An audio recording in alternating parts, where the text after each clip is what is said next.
Morning. Jack Palia Bow.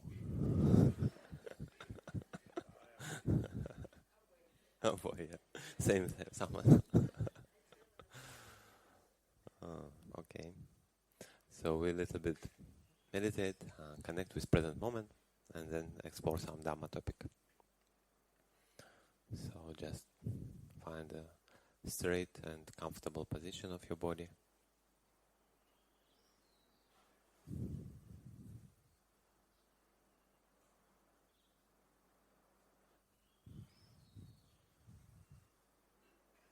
And try to let go of any disturbance in the mind, worries or any restlessness. Just for some time, we don't need them.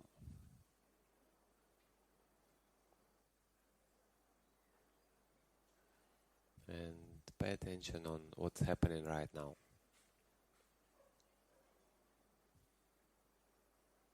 What's in your experience more predominant, more grab your attention.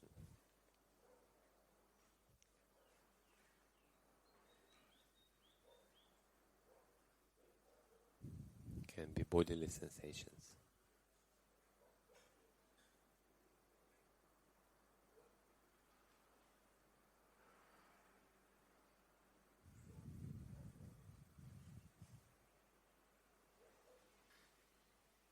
Very often any mental restlessness or anger or something like this, they manifest themselves in the body as well.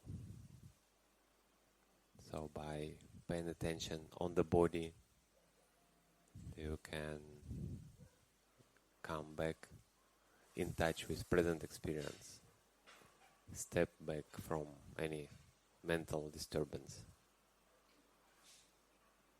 And also be aware that how it's maybe harmful. For example, be angry.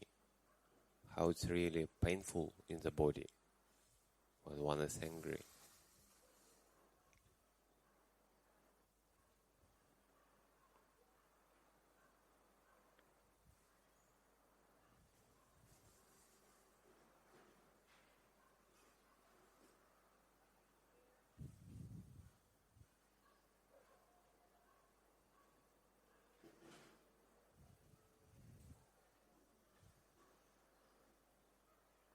Our body is always present object, very easy to connect with it.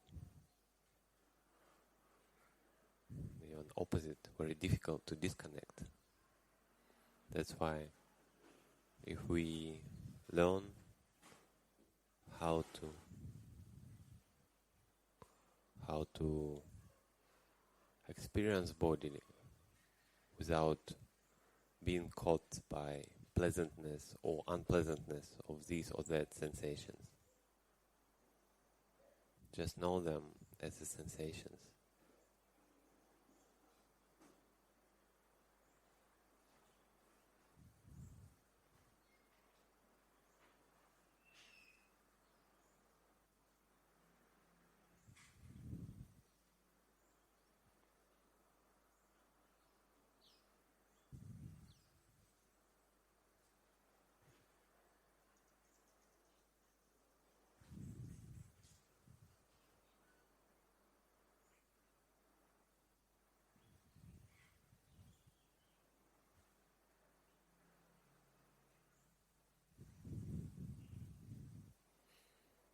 So wonderful to have these tools,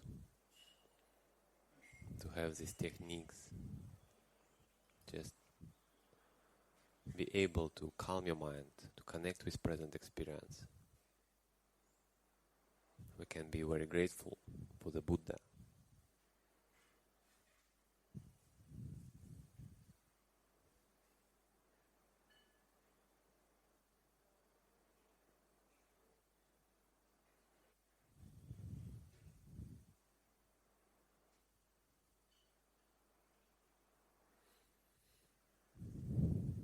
Okay, we try to never lose this connection with the body, at least for as long as we remember.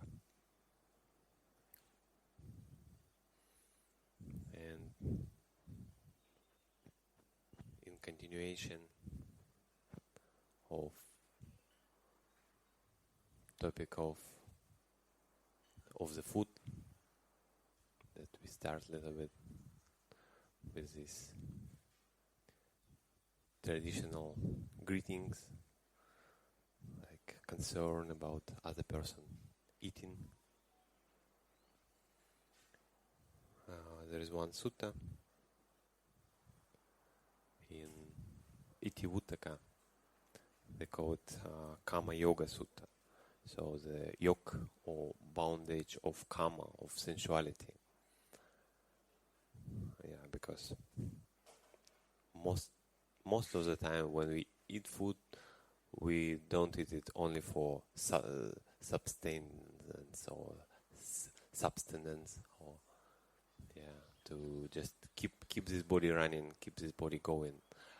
Very often our choice, and not only choice, also the process of delight in pleasure, in sensual pleasure, it's more predominant than just eat whatever I need, whatever body needs. So the sutta saying that one who attached with bondage of sensuality, so he infatuated with this sensual bondage, with sensuality in general, and also he attached with the bhava, with attachment or yoke of existence. We come a little bit back later to it. So here we may call this person as one who come back to this existence. So this sutta kind of in simple way describe of the difference between different stage of enlightenment and unenlightened person, in more like without this all 10 fetters and like broad explanation, but kind of concise and just to the point. So the first kind of person who still attached to sensuality, still attached to becoming, to being, and that's why he come back to this existence, this sensual world where we live now. He come back here. Okay, just for now we understand this category. Then next category, who actually become unbound or detached with yoke of sensuality. So sensuality for him, like nothing trigger anymore. He may eat like just for the body or see the sights and okay, just sight, just sound. So there's no sensual bondage for this person. But he still have a yoke or attachment to being, to becoming. So he not attached with sensual things, but he attached to becoming in general. Also, we come back again to it. But we may put this person to category of anagami, one who never return to this world again. Because why he would return here? Yes? He don't attach with sensuality at all. But this is a sensual world. He has some other things to do, but not here anymore. And the last one who really let go of any bondage of sensuality and any bondage of becoming or being. So he's arahant. He's like destroyed his effluence or asava. So this is a simple category how to check yourself. Very not simple to do it, but to check ourselves to understand am I a returner or not returner or arahant. Easy. Yeah? If I have a desire or lust or infatuation with any sensual realm or sensual thing, with food, with sight, sound, smells, taste, touch, so then I may be sure that I will return. And so my job, if I still have this, my job to be sure that I will return at least in human existence, not lower than this. So this is a minimum for the person who kind of honest with himself and understands that to overcome sensual desire would be very difficult. But at least let me be a good person. Let me really be sure that, okay, I know I will come back. I want to come back where I will have a chance to practice some Dhamma. Because in lower existence, we know there's no much chance. About higher existence, also they say there's less chance to practice some Dhamma, because more kind of joyful experience, less dukkha. But anyway, if we have a choice between low existence and high existence, of course, no one need to. It's not a question, yeah. So it depends on our deeds. And then, if, for example, person feels that okay, sensual realm not interesting anymore for me, like not for me, I say just for one. So it may be even like interesting very little, because this is kind of pure categories, or this category, this category, this category. But always everyone experience very individual, very kind of special. And one may be kind of close to detachment from sensuality, but still there's a desire to be, to become, so to exist. And this person also may kind of fit more to the second category. Not completely maybe, but kind of, okay, there's some job to be done, but the direction is quite clear. And for this person, maybe makes sense to really see disadvantages of being and becoming rather than in sensual pleasure, because sensual pleasure for him may be not a problem anymore. And so, yeah, so this person may become anagami, so not come into this world. And then, of course, arahant who gets rid of bondage or yoke of becoming and sensuality as well, so he will not come here. So about these yokes, we will speak about this a little bit more from another sutta. Just in this sutta, I want to point out few moments in the gatha, because usually Itivuttaka it starts from prose and then small gatha related to this. So, yeah, he says that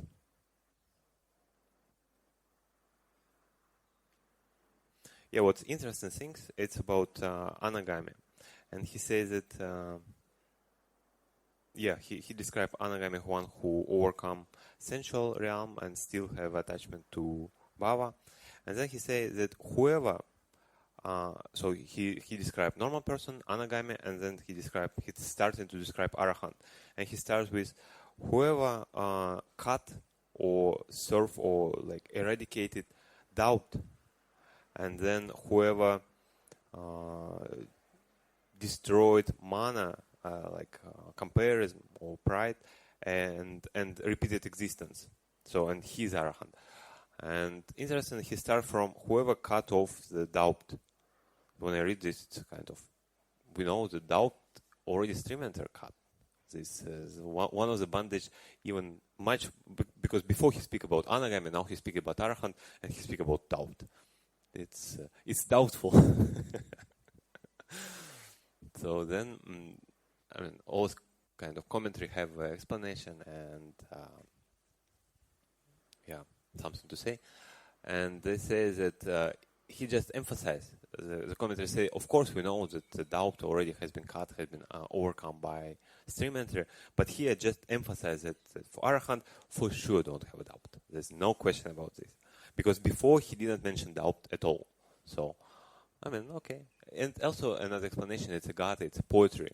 In the poetry, sometimes for some kind of poetic reasons, for put the words together, maybe they, in Pali, they sound nice together. And it's not wrong in terms of, arahant for sure don't have doubt. It's not wrong. Just the place where this word, it just more makes sense to put it before. But again, from our point of view, when we really analyze this gatha, or this word definitely need to put there. So it's more like scholastic approach, But anyway, it's interesting. And then he says that he's who gets rid of mana and repeated existence. With repeated existence, it's clear, he will not be reborn in any world. But with mana, it's interesting that one thing that before even anagami, who don't have to do anything with sensuality, for him sensuality not a bondage anymore, but he still may compare oneself. He still may feel that, I overcome the bondage of sensuality. All of them, didn't.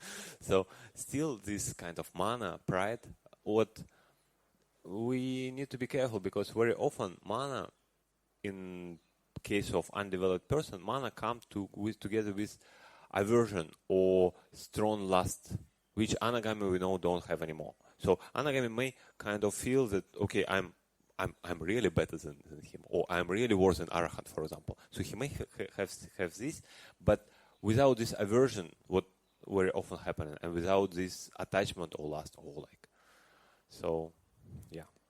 And then another sutta speak more about what is yoga, what is bondage. And he speak about 4 kinds of bondage. Let's repeat what is here: Kāmayoga, yoga, bondage, sensual bondage, then bondage or attachment to becoming, then ditti with view or opinions, and avidya with ignorance.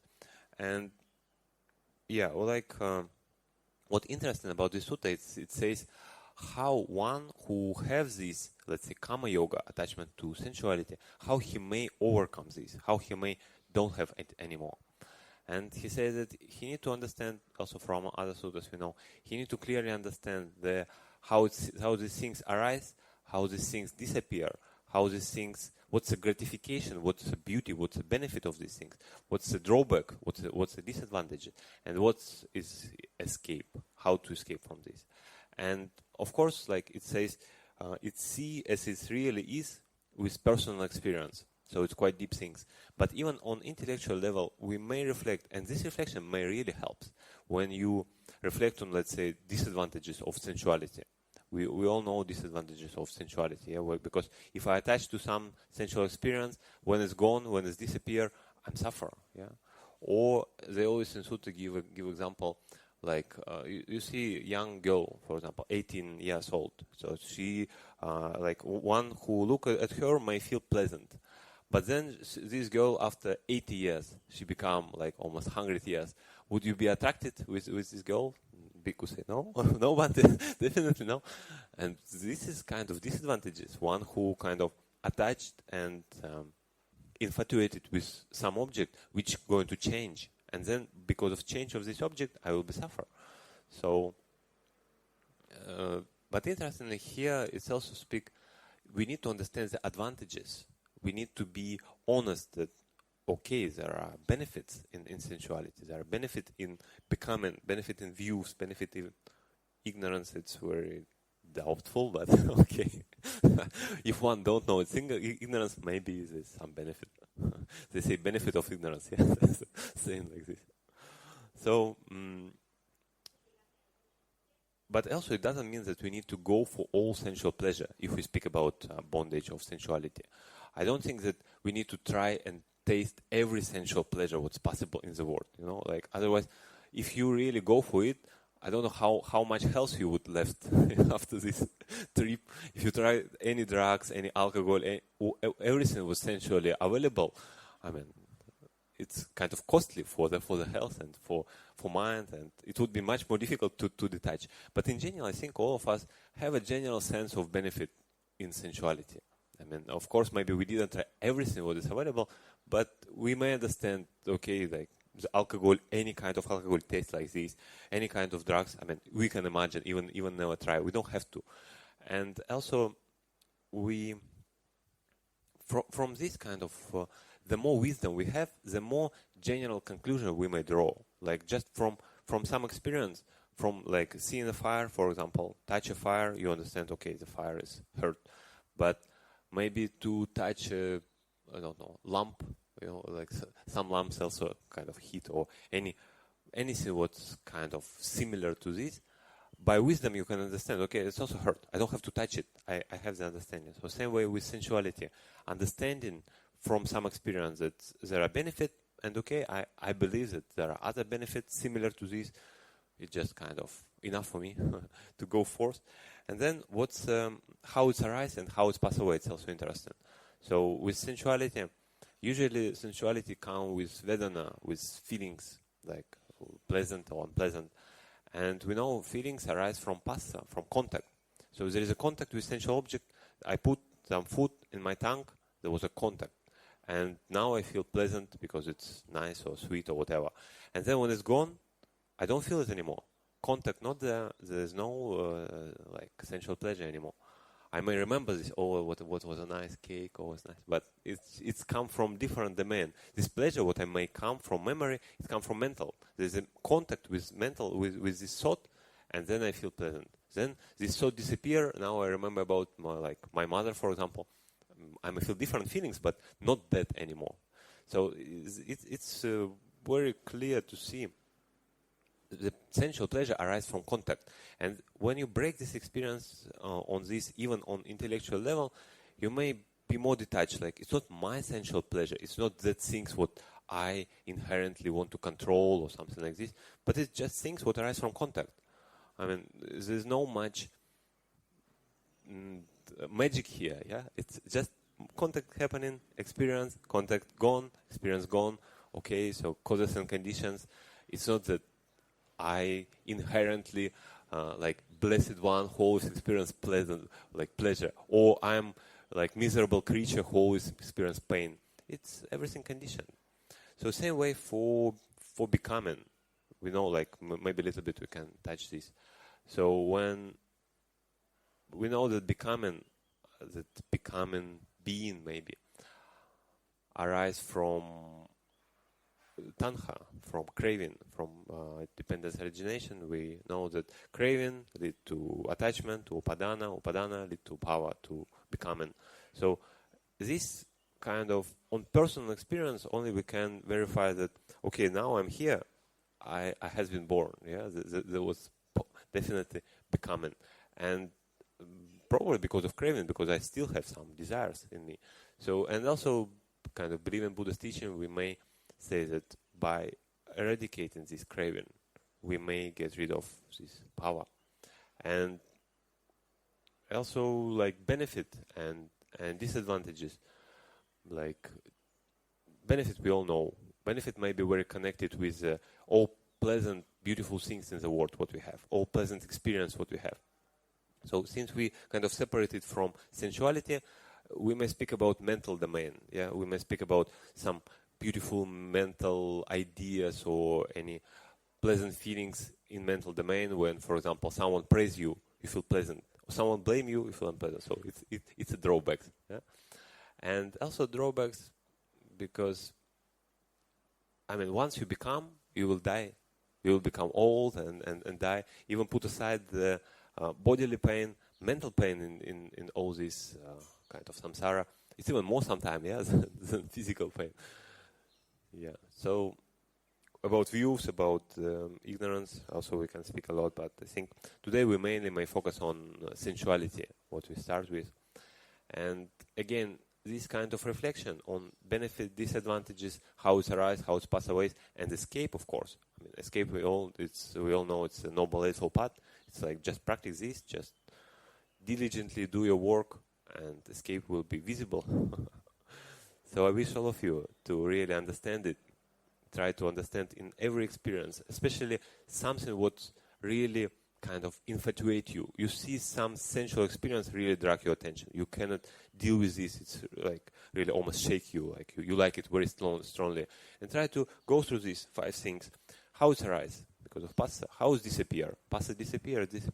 What's the benefit in this? Okay, I know benefit, definitely. What's the disadvantages? And you reflect on disadvantages. And what's the escape?